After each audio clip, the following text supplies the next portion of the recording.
Assalamualaikum warahmatullahi wabarakatuh.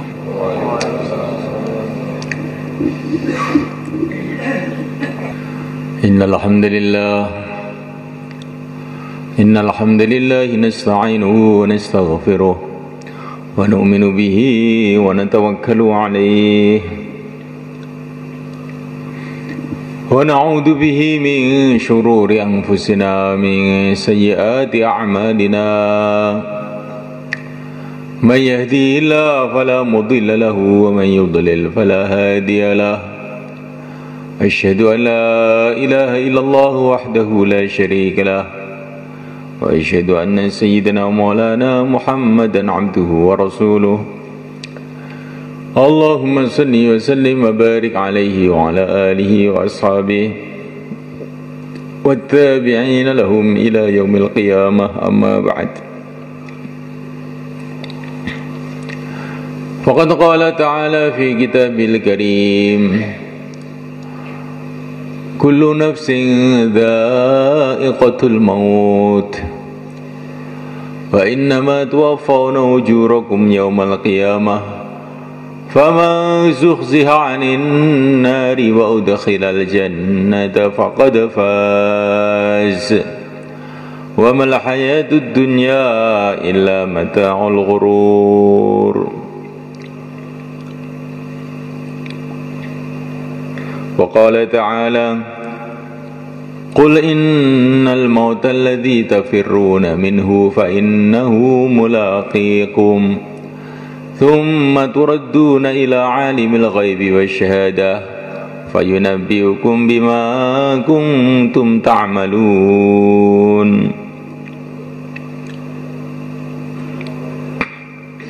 Hadirin yang muliakan, kalau orang itu ikut petani,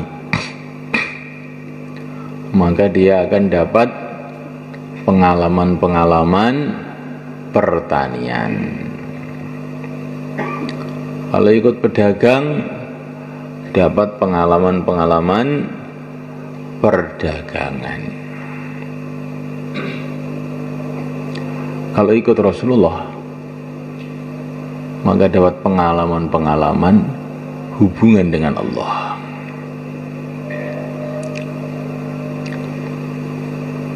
Sehingga imannya tambah hari tambah meningkat, kehidupannya tambah hari tambah baik, tambah barokah. Inilah maksud kita duduk di sini ini. Bagaimana kita ini hidup ini ikut Rasulullah SAW dalam segala urusan kita.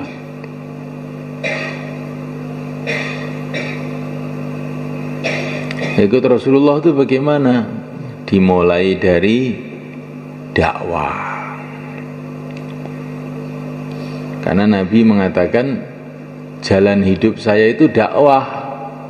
Qul hadhihi sabili ad'u ila Allah ala basiratin ana wa man ittaba'ani.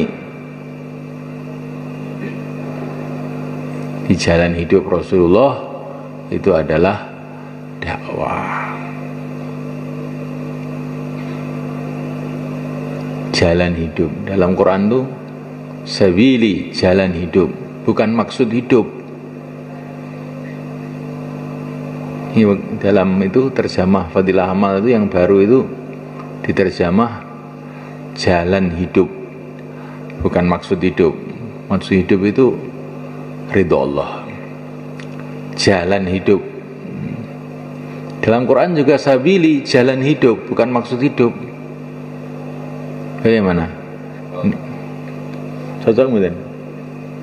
Kita ini maksud hidup agak pada cocok kita ini. Ini bahasanya Pakistan menjadi maksud hidup mungkin niku.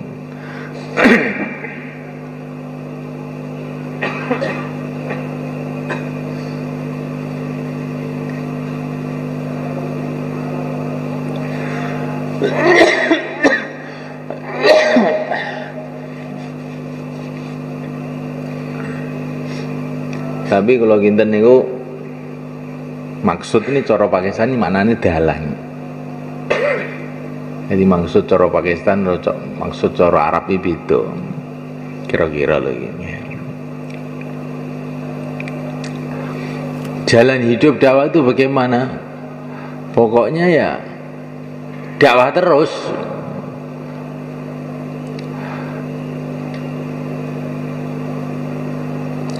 Di rumah dakwah, di masjid dakwah, sampai sakaratul maut dakwah. Itu namanya jalan hidup. Selagi masih hidup dakwah. Rasulullah itu di rumah dakwah. Dalam perjalanan itu, ketika Rasulullah dalam perjalanan hijrah ke Madinah itu, dalam perjalanan itu banyak orang yang kena dakwahnya Rasulullah sehingga masuk Islam itu. Jadi berangkat tuh beliau itu bersama Sayyidina Abu Bakar saja, dan dalilnya waktu itu Abdullah bin Uraiqid itu dalilnya itu belum masuk Islam ini. Tapi sampai di Madinah itu sudah banyak yang ikut itu.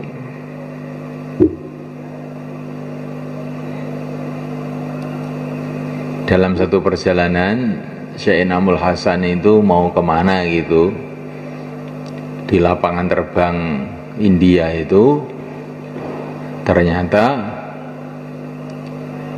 pesawatnya itu mundur. Mestinya jam 2 berangkat, berangkatnya jam 4. Maka nunggu 2 jam itu tidak disia-siakan. Rombongan beliau itu jauhlah kepada orang-orang yang di lapangan terbang itu, dikumpulkan buat bayan di situ dan taskil, mengeluarkan jamaah dari situ. Ada beberapa orang mau ditaskil. Itu namanya dakwah maksud hidup.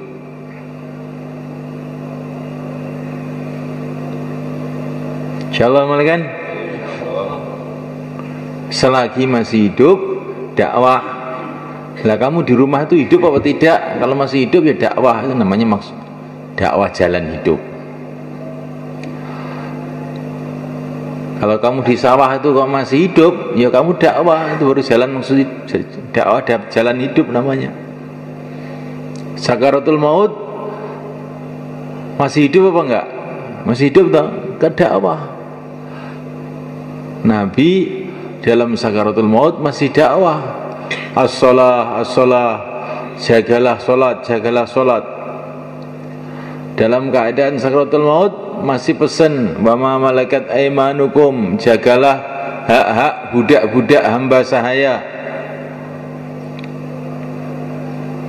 Masih dalam keadaan sakaratul maut masih mengeluarkan jamaah, angfidu jaisa Usamah, berangkatkanlah pasukannya Usamah yang waktu itu sudah dibentuk Nabi, kurang lebih 3.000 orang, mau berangkat ke negeri Rum.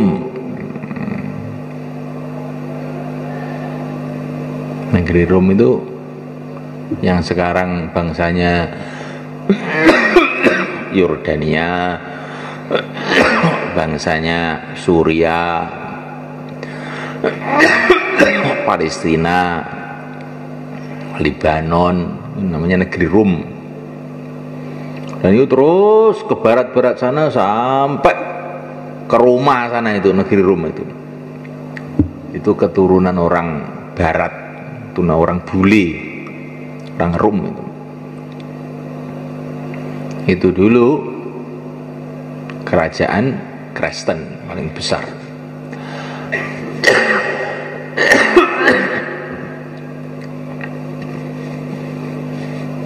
Nah, itu mulai zaman sahabat sudah yang ada di Timur Tengah itu sudah masuk Islam semua.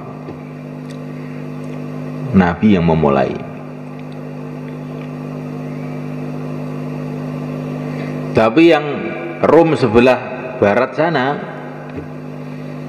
namanya Konstantinopel, ibu kotanya itu, yang sekarang menjadi Istanbul, ibu kotanya kerajaan Utsmani Turki. Kulon.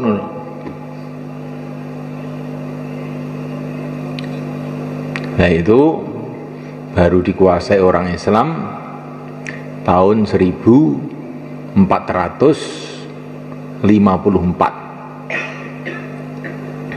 bareng karo Wali Songo dakwah ning ngene. Kurang lebihnya yang menaklukkan Sultan Muhammad Al-Fatih. Siapa? Sultan Muhammad Al-Fatih. Masya Allah. Tapi itu sudah diceritakan sama Nabi. Besok itu Konstantinopel akan dikuasai orang Islam. Sebaik-baiknya pimpinan, ya pimpinan yang menguasai itu. Sebaik-baiknya pasukan yang menguasai Konstantinopel itu. 1000 tahun baru dikuasai orang Islam Konstantinopel. Oleh Sultan Muhammad Al-Fatih. Muhammad Al-Fatih itu belum lahir itu sudah diceritakan Nabi. Nabi itu aneh emang. Belum lahir sudah diceritakan. Ini sebaik-baiknya amir, sebaik-baiknya pasukan. Terus dikasih nama Istanbul. Aslinya itu Islambul, bukan Istanbul. Islambul, kota Islambul itu kota Islam. Di situ tuh pula ada kuburannya Abu Ayyub Al-Ansari radhiyallahu taala anhu. Sampai sekarang masih ada untuk ziarah itu. Jadi 1000 tahun setelah Nabi baru muncul tuh Muhammad Al-Fatih yang dikatakan sebaik-baiknya amir, pasukannya sebaik-baiknya pasukan. Jadi Muhammad Al-Fatih itu sudah dapat rekomendasi dari Nabi itu bahwa pimpinan baik. Nah, Muhammad Al-Fatih itu senengannya mulutan. Nah, kalau 12 Rabiul Awal itu ruame Turki itu mulutan semua. Itu dikatakan Nabi sebaik-baiknya amir. Maka itu para ulama, oh berarti mulutan ini baik, itu dapat rekomendasi dari Nabi ternyata. Dan Muhammad Al-Fatih itu madzhabnya Asy'ari, sifat 20 itu. Maka para ulama mengatakan, oh sifat 20 itu dapat rekomendasi dari Nabi itu.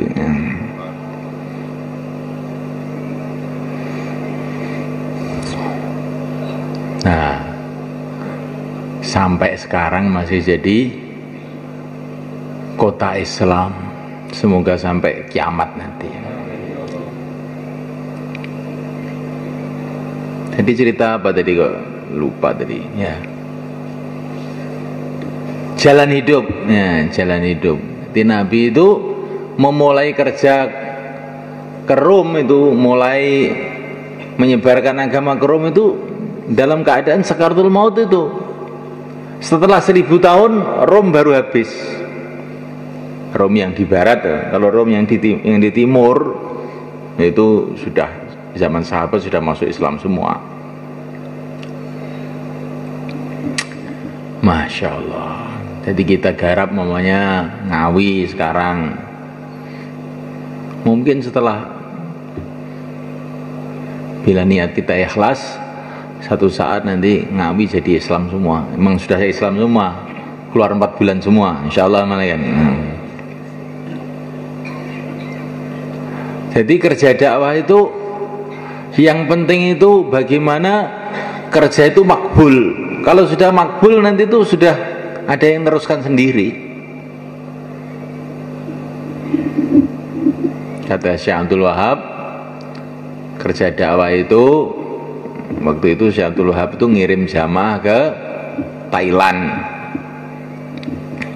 Orang-orang tim Tasfil itu untuk apa ngirim jamaah ke Thailand? Orang Islam sedikit Thailand itu. Kirim ke negara-negara yang orang Islam banyak, ketemu orang di sana, ketemu patung nanti. Jangan bilang begitu. Dakwah itu seperti pasang tiang listrik. Asalkan pasang tiang listrik itu memang betul-betul dari perintah PLN, ringkasnya begitu. Dengan izin PLN, diakui PLN, nanti kamu pasang aja. Jeret. Nanti PLN akan ngirim orang pasang kabel. Kemudian akan ngirim orang pasang saluran-saluran ke rumah-rumah. Nanti akan ada yang pasang lampunya, nanti ada yang bagian ngecopkan ke pembangkit tenaga listrik, padang kabeh cak jagat.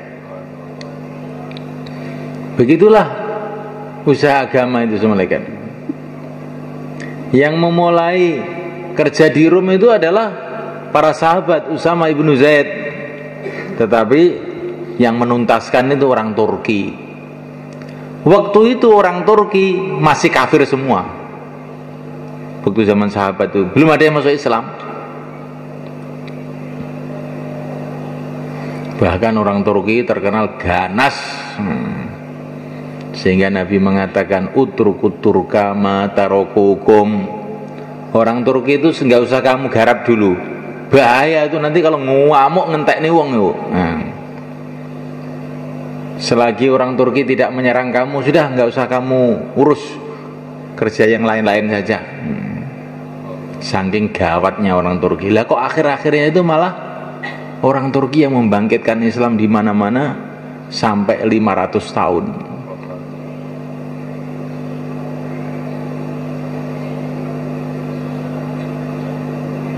Nah, orang Turki itu yang ngirim dai ke tanah Jawa ini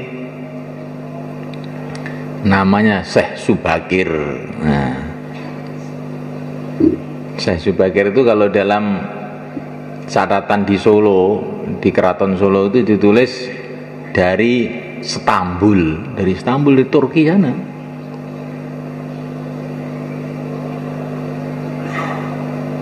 Ini pertama kali dai di tanah Jawa. Ini kan ada kaitannya dengan kita kan berarti? Nah, ada kaitannya. Datang ke daerah-daerah yang tidak pernah didatangi orang.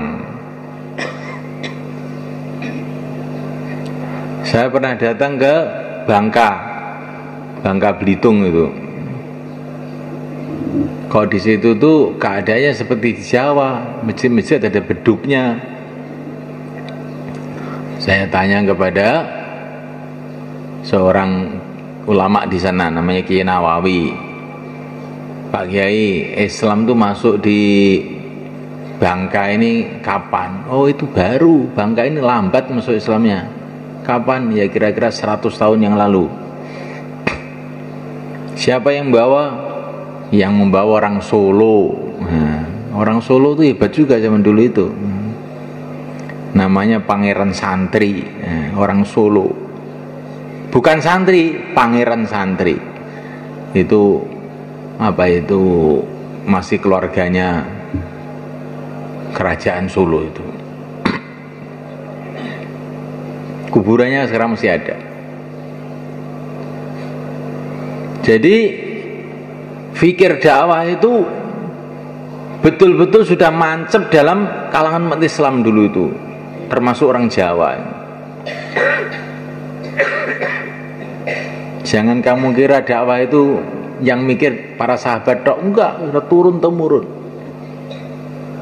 Cuman akhir-akhir ini saja, akhir-akhir ini kira-kira bangsa 50 tahunan akhir ini umat Islam tuh macam lupa dengan dakwah itu.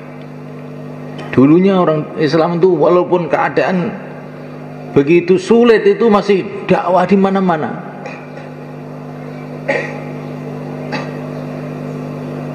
Di dakwah itu bukan para sahabat saja, para tabiin, para tabiin, wali songo, bukan. Setelah itu masih banyak fikir-fikir dakwah itu di mana-mana.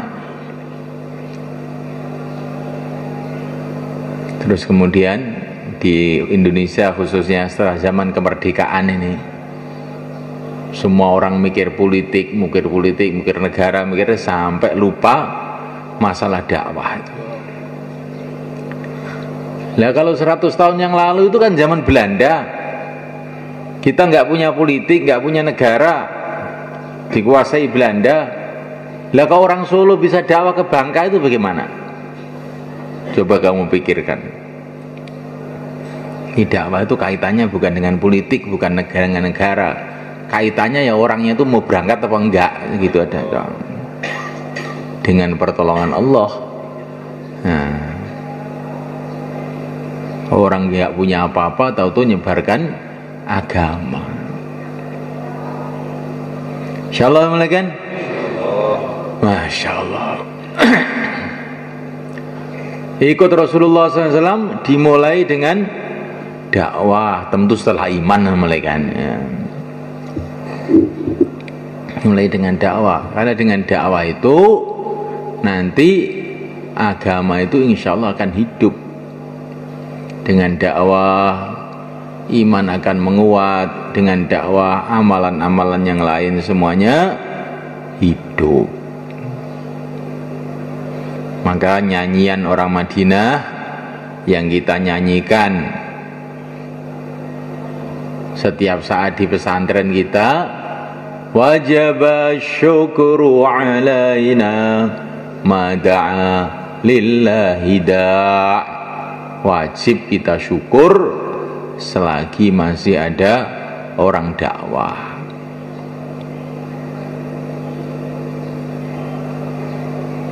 Bukan wajib kita syukur selagi masih ada orang makan, orang minum, masih panen. Bukan, selagi masih ada orang dakwah. Karena kalau dakwah ada, nanti ibadah hidup, puasa hidup, ngaji hidup, pesantren hidup, akhirnya hidupnya barokah. Sawahnya pun juga akan barokah, dagangnya akan barokah, semuanya akan barokah.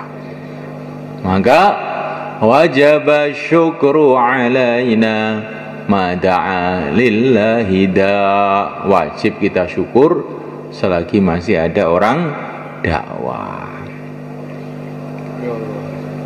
Dan penyebaran Islam itu yang saya itu heran betul itu. Penyebaran Islam itu banyak yang dipimpin oleh anak-anak muda.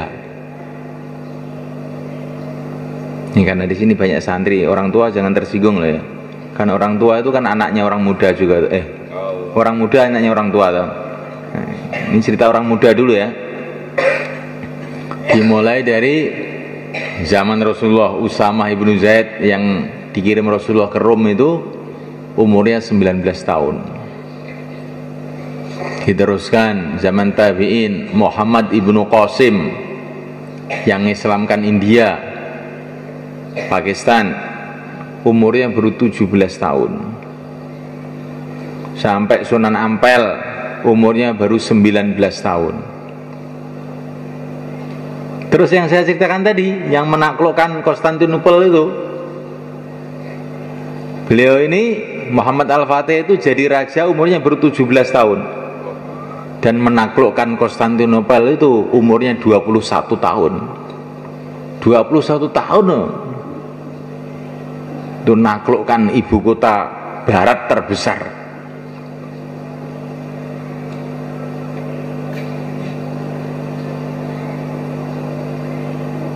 Masya Allah. Jadi orang-orang muda itu punya potensi. Tapi itu ada ciri khasnya semua orang-orang ini. Ciri khasnya tidak ngantuan. Kalau pemuda ngantuan tuh kelihatannya kok nggak ada anunya itu. Belum ada yang punya prestasi nyebarkan agama itu. Nyebarkan ngantuk jadinya. Insya Allah mulai kan? Insya Allah gimana? Insya Allah ikut insya Allah ngantuk naik. Jadi kamu pikirkan orang-orang muda ini Pak Abu Bakar, pelajar-pelajar ini dipikirkan, mahasiswa dipikirkan, anak-anak muda dipikirkan, gerakkan mereka untuk agama, gerakkan mereka untuk dakwah, karena mereka punya sejarah besar.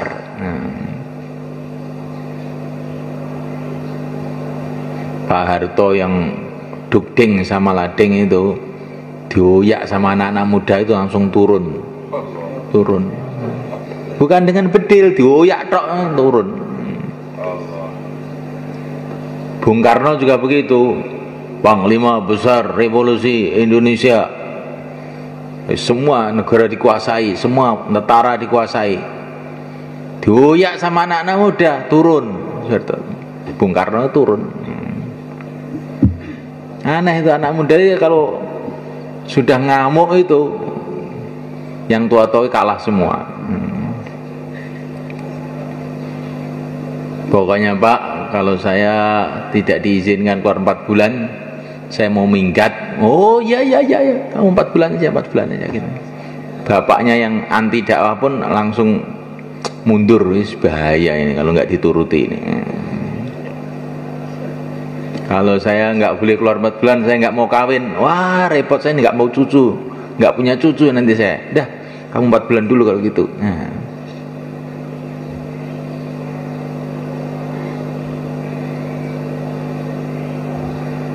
Jadi semalakan Allah Ta'ala, inilah awal supaya agama itu hidup, dimulai dengan dakwah.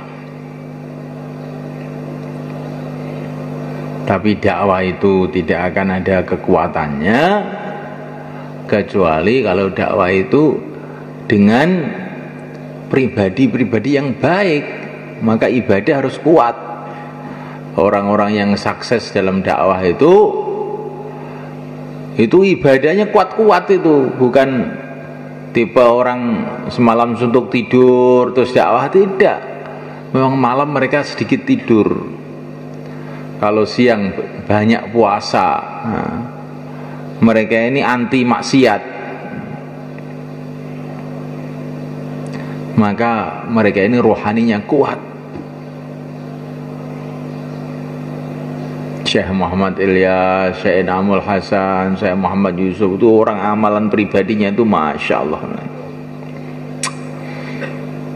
sak keluarga semua itu orang-orang Nidumuddin itu, pokoknya itu namanya Quran itu sudah ngewes semua. Apa ngewes itu? Sudah laki-lakinya, wanitanya itu rumah-rumah isinya baca Quran aja dok itu hari-hari itu. Dan itu turun-temurun itu, bukan baru dari saya Ilyas, mulai mbah-mbahnya itu sudah begitu semua itu. Mereka ini dari kampung yang namanya Kampung Kandahlah. Kampung Kandahlah itu kampungnya kiai itu. Sudah ratusan tahun itu mereka itu pusat kiai seluruh India itu.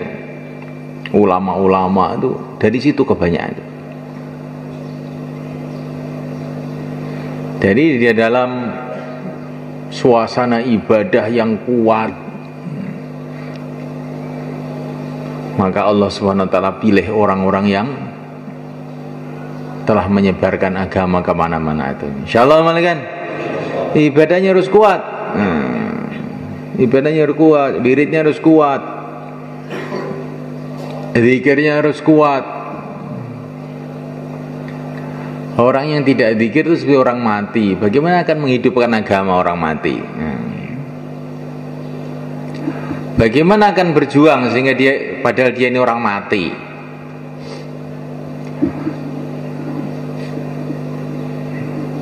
Wa ana ma'hu haitsu yadhkuruni.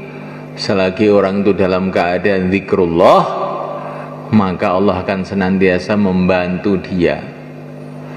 Maka dalam dakwah ini perlu bantuan Allah. Maka harus kita ini senantiasa zikrullah, dilatih, dimulai zikir pagi petang latihannya, zikir tiap habis sholat, zikir malam yang panjang-panjang, doa-doa sunnah, doa mau tidur, doa bangun tidur, doa masuk rumah, keluar rumah, masuk masjid, keluar masjid, masuk kampung, keluar kampung, doa makan, doa minum. Ini semua membantu kita agar kita ini senantiasa zikrullah.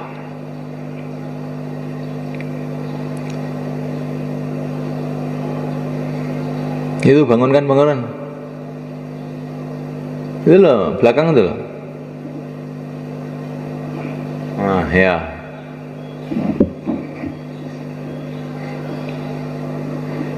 Siapa yang tidur mesti akan saya bangunkan. Nah.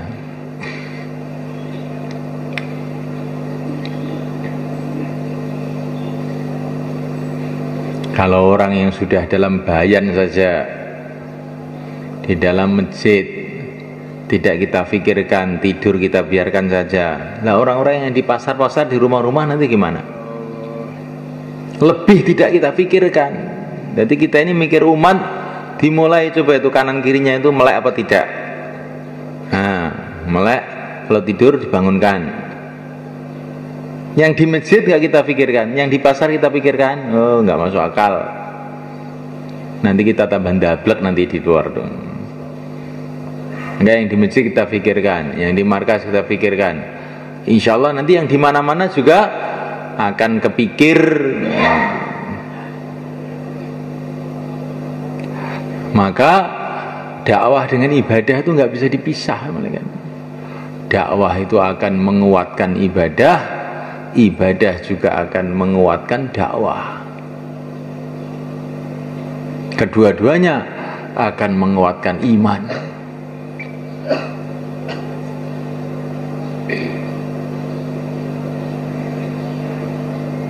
Amalan itu, kata Imam Ghazali, amalan itu saling menguatkan. Ibadah itu kalau benar, nah, coba gini, ibadah doa ihdinas siratal mustaqim, ya Allah tunjukilah kita semua jalan yang lurus. Kita doa untuk umat, siratal ladzina an'amta alaihim, ikut jalannya para nabi. Jalannya para nabi itu diantaranya adalah dakwah yang pokok. Maka sholat kita itu insya Allah akan menguatkan dakwah kita kalau sholat kita ini benar. Begitu juga dakwah kita, karena dakwah itu mengajak orang untuk ingat kepada Allah, akan menguatkan sholat kita. Sholat menguatkan dakwah, dakwah menguatkan sholat. Begitu juga taklim. Taklim itu juga akan menguatkan dakwah, juga akan menguatkan ibadah. Karena dengan taklim kita tahu keistimewaan dakwah, cerita-cerita orang dakwah, cerita-cerita orang ibadah, keistimewaan ibadah. Maka taklim itu akan meningkatkan semuanya juga. Begitu juga khidmat akan meningkatkan semuanya. Nah, khidmat itu juga perkara yang penting. Syekh Ilyas itu khidmat yang sebetulnya itu tidak sepantasnya dikerjakan seorang ulama. Beliau bersihkan WC, ya. Dini Tumutin itu malah kan, Syekh Ilyas itu membersihkan WC. Setelah membersihkan WC, sholat 2 rakaat, syukur karena ditolong oleh Allah, khidmat pada orang Islam. Saya lihat kayak begitu soalnya. Ulama-ulama dulu itu nggak tahu itu bersihkan WC masuk amalan itu. Dulu Syekh Bahauddin An-Naqsyabandi yang termasuk penyebar agama kemana-mana pada zaman dulu, ini tahun 500 Hijrah itu pernah membersihkan WC itu bukan sehari 2 hari semuanya kan. 12 tahun beliau khidmat bersihkan WC itu. Tiap malam bersihkan WC aja. Coba kita renungi. Jadi bersihkan WC itu kalau ikhlas betul itu karena Allah, ya bisa jadi wali itu orang. Tapi walaupun dengar bayan, kalau ngantuk ya insya Allah bisa jadi tidur itu. Insya Allah malah kan. Kita ini seluruh amalan kita perhatikan semuanya kan. Jangan ada amalan yang kita anggap, lah ini barang kecil. Nggak tahu. Kadang-kadang barang kecil itu hasilnya besar. Kadang-kadang perkara yang kita tidak sangka-sangka, tahu-tahu hasilnya luar biasa. Karena amalan itu seperti api. Kadang-kadang korek api, saya bisa membakar rumah, bisa membakar hutan. Ya. Itu kalau baik, kalau buruk juga begitu juga. Kadang-kadang dosa yang kecil, tahu-tahu mengakibatkan dosa yang besar. Kesalahan kecil mengakibatkan kesalahan yang terus. Maka kata orang tua kita, barang siapa yang ngantuk pada waktu bayan hidayah, nah, maka dia nanti kalau nggak ditolong oleh Allah, keluarnya selama 4 bulan tuh nggak akan tertib. Waktu bayan hidayah tidur loh. Nah nanti kalau keluarnya tidak tertib akan banyak masalah. Nah kalau orang tuh keluarnya tidak tertib, nanti pulangnya makominya juga tidak tertib lagi. Ketika keluarnya nggak tertib, makomi nggak tertib, terus nanti pokoknya panjang tidak tertibnya itu. Hanya karena gara-gara ngantuk. Maka dikatakan oleh orang-orang tua kita, orang tua siapa tuh itu? Pokoknya adalah itu orang tua gitu. Barang siapa banyak ngantuknya, maka banyak tidak dengarnya. Kalau banyak tidak dengarnya, banyak tidak fahamnya. Kalau banyak tidak fahamnya, tindakannya banyak kelirunya. Kalau banyak kelirunya, kesimpulannya banyak dosanya. Kalau banyak dosanya nggak diampuni oleh Allah, ke neraka. Loh, gawat ini berarti. Ngantuk itu gawat malah kan. Ini terus ngantuk itu jadi haram gitu loh, itu ke neraka. Bukan hanya haram, itu sumber haram itu. Siapa yang masih ngantuk lagi? Nah, sudah melek sekarang ya. Ini kamu renungi, ini berpikir ini. Jadi hanya karena tindakan yang kecil tiba-tiba akibatnya panjang. Ini loh. Assalamualaikum. Nggak nyambung nih. Setrumnya tidak nyambung.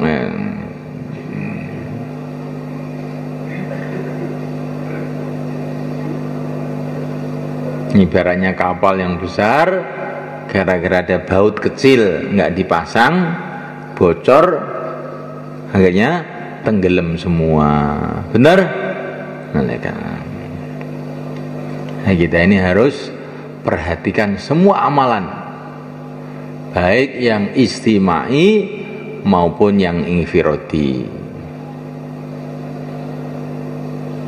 Kalau rumah, rumah masjid dibangun dari kayu jati, insya Allah bagus, karena kayu jati itu kuat. Terus membangunnya, tukangnya bagus juga, ditata rapi, akhirnya rumah itu jadi kokoh,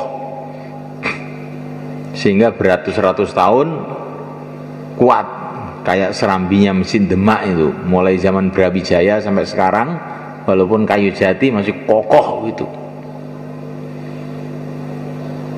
Karena bahannya memang bahan bagus, kayu jati yang bagus. Tapi sekarang ini semuanya kan, kita mau bangun rumah, tukangnya bagus, ditata bagus, tapi kayunya kayu yang tidak baik, kayu randu. Kayu randu itu yang empuk itu loh. Kira-kira rumah itu roboh apa enggak? Enggak akan lama, paling sebulan 2 bulan mesti ambruk itu. Ya begitu juga kita ini, amal istimai itu seperti nata rumah itu. Amal infiradi seperti bahan kayunya itu kayu apa ini? Nah, apalagi kayunya kayu dari Kalimantan, kayu ulin itu, yang 1 kubik berapa puluh juta itu. Oh, itu 100 tahun, 200 tahun itu nggak apa-apa tuh. Kayu memang kayu ulin, tukangnya tukang yang baik, ditata baik, ya sudah. Kayunya baik, tapi yang nata nggak baik, juga nanti bocor semua. Nah, amal istimewa itu seperti penataan, amal infirati seperti bahan yang ditata itu. Kedua-duanya itu kita usahakan baik. Amal infirati baik, amal istimewa baik, insya Allah terbentuklah umat yang baik. Insya Allah malaikat. Jadi nggak bisa dipisahkan ini, nggak bisa.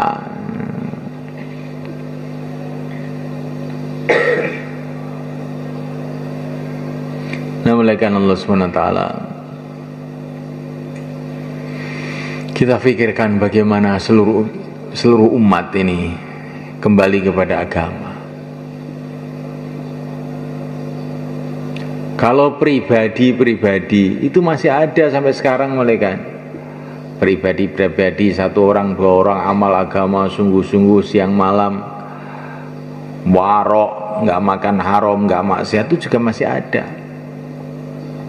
Keluarga-keluarga yang lurus itu juga masih ada zaman sekarang itu, walaupun sedikit. Akhirnya barokah Allah itu datang kepada pribadi-pribadi, kepada keluarga-keluarga tertentu. Lah kalau zaman sahabat itu tidak begitu semuanya kan.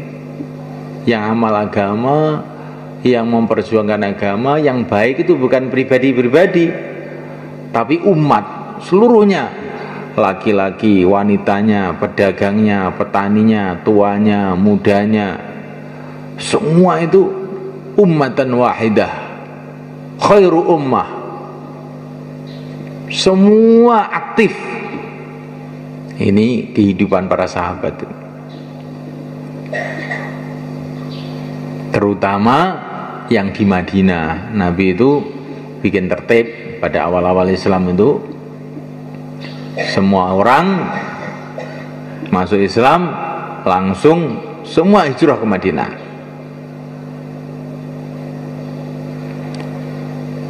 Kemudian setelah tahun 8 Fathu Makkah, maka Nabi bikin tertib, enggak boleh tinggal di tempatnya masing-masing. So Islam, orang Mekah biar di Mekah, orang daerah-daerah pokoknya masuk Islam tinggal tempatnya masing-masing. Tapi beda-beda. Yang di Madinah setiap saat siap keluar, siaga 1. Inilah muhajirin wal ansor. Di sahabat itu yang di Madinah itu 24 jam siap semua. Tetapi yang di luar Madinah, Nabi kasih tertib, wa idzastughfirtum fangfiru. Kalau dipanggil berangkat, kalau nggak dipanggil kamu tetap makomi daerah masing-masing. Jadi kalau orang Madinah enggak, orang Madinah 24 jam siap berangkat. Lah kita ini orang Madinah apa orang luar Madinah? Hah? Orang mana? Kulo nu wong Ngawi yo. Nah, orang mana kita ini? Orang yang dekat markas itu orang Madinah, maka siap berangkat 24 jam. Orang yang di pesantren itu orang Madinah, siap berangkat 24 jam. Insyaallah malaikat. Nah, kalau orang yang jauh-jauh kayak bangsa Bluro yang paling pinggir sana, itu tertibnya kalau dipanggil berangkat, kalau tidak dipanggil hidupkan makomi. Insyaallah malaikat. Itu pemikiran saya loh malaikat. Tapi kelihatannya kok cocok gitu kelihatannya. Nah kalau semua orang bilang kamu saja. Ya, terus nanti siapa yang berangkat? Ya. Kita ini harus punya prinsip, ya, saya yang harus berangkat, harus gitu. Kayak para sahabat, malam itu hujan, di Madinah hujan, gelap. Maka para sahabat yang di rumah-rumah itu khawatir, Masya Allah, ini malam-malam hujan-hujan begini, saya khawatir masjid nggak ada orang yang khidmat Rasulullah, nggak ada. Oh, gimana ini? Maka langsung sahabat itu datang ke masjid. Sahabat yang lain juga begitu, datang lagi. Akhirnya masjid itu penuh. Ditanya sama Rasulullah, ada apa kok pada datang semua? Ya Rasulullah, saya khawatir nggak ada yang jaga di masjid, nggak ada yang khidmat sama Rasulullah. Akhirnya masjid itu malah penuh. Jadi bukan kayak kita, alah paling sudah ada yang di markas ini, bukan begitu ya. Paling sudah ada banyak, orang-orang tua masih banyak ya. Saya nggak keluar nggak apa-apa. Itu kira-kira benar apa enggak malaikat? Maka orang India itu cerita itu lucu malaikat. Lucu ceritanya itu, ada seorang raja memberikan pengumuman kepada rakyatnya, karena waktu itu akan ada satu kumpulan apa gitu. Semua rakyat besok habis sholat subuh harus membawa 1 botol susu. Karena orang India itu kan semua punya sapi itu, punya kebu kan sapi. Bawa botol susu, kemudian ditaruh di drum depan masjid. Sudah semua rakyat tahu semua. Tapi ada rakyat yang punya pikiran malam itu, alah saya membawa air saja 1 botol, yang lain-lain semua membawa susu, saya bawa air 1 botolan, nggak ketoro, nggak kental, nggak ada yang tahu. Nah ternyata pikirannya ini nular ke tempat yang lain, saya mau bawa air lah. Akhirnya pagi hari itu ternyata itu semua beribu-ribu orang tuh bawa air semua, nggak ada yang bawa susu. Akhirnya drum itu penuh dengan air, nggak ada susunya sama sekali. Jadi jangan punya pikiran saya nggak usah berangkat lah, yang berangkat masih banyak. Nanti kalau nular pikiran kamu itu, nanti yang kamu dosa nanti. Alah saya itu apa? Kalau saya ini orang kecil, walaupun saya tidur juga agama tetap jalan. Akhirnya yang lain juga pikir gitu, alah saya juga ikut tidur nggak apa-apa. Akhirnya semua tidur semua. Maka yang memulai tidur ini yang paling banyak dosanya. Insyaallah mulai kan?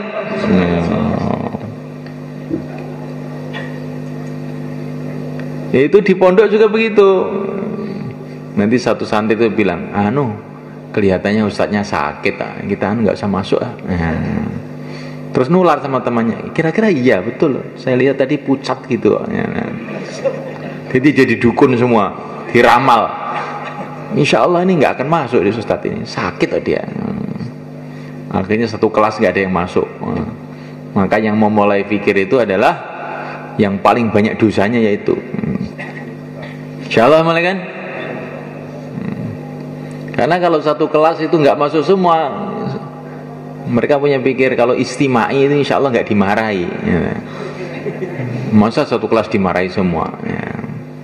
Tapi kalau yang nggak masuk satu, nanti mesti akan dimarahi, ini dipukul sama ustadznya. Kita harus kalau nggak masuk bareng-bareng. Nah ini adalah setan namanya. Namanya setan dasireng yaitu. Maka Assalamualaikum warahmatullahi wabarakatuh, kita menjadi yang memulai kebaikan, jangan sampai kita menjadi orang yang memulai keburukan. Insyaallah malaikat. Tuba li abdin, kata Nabi, ja'alahullah miftahan lil khair mighlaqan lisyarr. Beruntunglah hamba yang dijadikan oleh Allah memulai kebaikan dan menutup, membuntu keburukan-keburukan. Semoga termasuk kita. Dan kita memulai mikir agama, semoga ini nanti jadi pembuka kebaikan, insyaallah. Maka yang mau keluar 4 bulan 40 hari tambah masa, sisa masa, silakan berdiri ke selatan, monggo. Yang mau keluar 4 bulan 40 hari, insyaallah semua niat semua kan. Sekarang 3344. Apa yang saya ceritakan tadi diulang-ulang 5 menit. Nanti jam 7 kita musyawarah di sana. Assalamualaikum. 3344.